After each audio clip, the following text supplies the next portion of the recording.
Μου αρέσει πάρα πολύ η διαδρομή.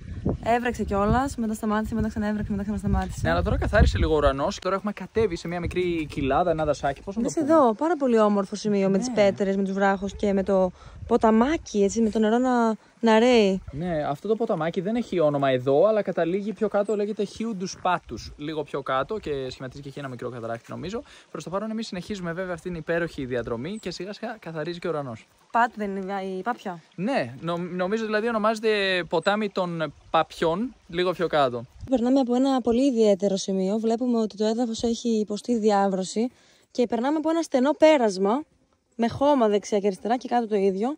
Μας εξήγησε εδώ ο ξεναγός μας ότι παλιότερα υπήρχε άλλο μονοπάτι για να φτάσεις Άγκουας Κλάρας που πηγαίνουμε αυτή τη στιγμή. Αλλά αυτό εδώ το μέρος το άνοιξαν οι ίδιοι. Ναι, είναι δηλαδή οι εθελοντές, η πυροσβεστική, αλλά που αποτελείται το σώμα των εθελοντών. Ουσιαστικά που λέγεται εδώ Brigada Voluntaria. Και ο ίδιος συμμετέχει στην Brigada Voluntaria. Είναι πολλοί άνθρωποι εδώ ντόπιοι. Κάνουν πολλά πράγματα. Μεταξύ αυτών προφανώς σβήνουν φωτιές. Εντελώς εθελοντικά. Έτσι, είναι πολύ σημαντικό αυτό που κάνουν, η δουλειά που κάνουν. Αλλά ταυτόχρονα κάνουν και ανοίγουν μονοπάτια για να μπορεί ο κόσμος να περάσει εδώ. Συχνά είναι μάλλον οι ίδιοι ξεναγοί κιόλας, οι οποίοι συμμετέχουν και γνωρίζουν καλά την περιοχή.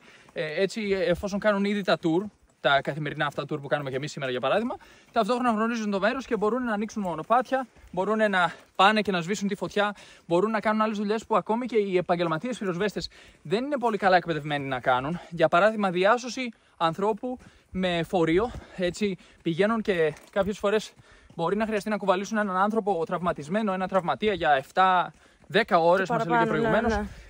Οπότε πραγματικά αυτή η δουλειά είναι πολύ εξειδικευμένη σε αυτή τη δουλειά που κάνουν. Και να πούμε επίσης ότι αυτό το μονοπάτι υπάρχει τα τελευταία 12 με 13 χρόνια. Προηγουμένως έπρεπε οι άνθρωποι να πηγαίνουν γύρω-γύρω για να φτάσουν στον καταρακτούλι που πηγαίνουμε κι εμείς αυτή τη στιγμή. Άνοιξε πολύ ο καιρός, έβγαλε ήλιο, ζέστη.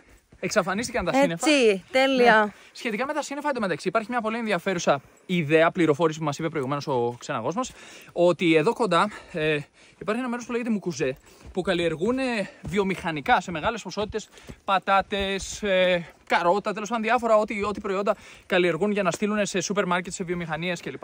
Όταν βλέπουν στην πρόγνωση του καιρού, στο δελτίο του καιρού, ότι θα έρθει καταιγίδα, έντονη βροχή, αυτοί παρατηρούν ότι βγαίνουν τα δύο αυτά αεροπλάνα που ανήκουν σε αυτές τις βιομηχανίες που έχουν τεράστιες ποσότητες εδώ προϊόντων, εμφανίζονται, πετάνε μέσα από τα σύννεφα αρκετές φορές και μετά τα σύννεφα σιγά σιγά διαλύονται και αν βρέχει πολύ λίγο, ψιχαλίζει και δεν είναι η καταιγίδα που περιμένουν.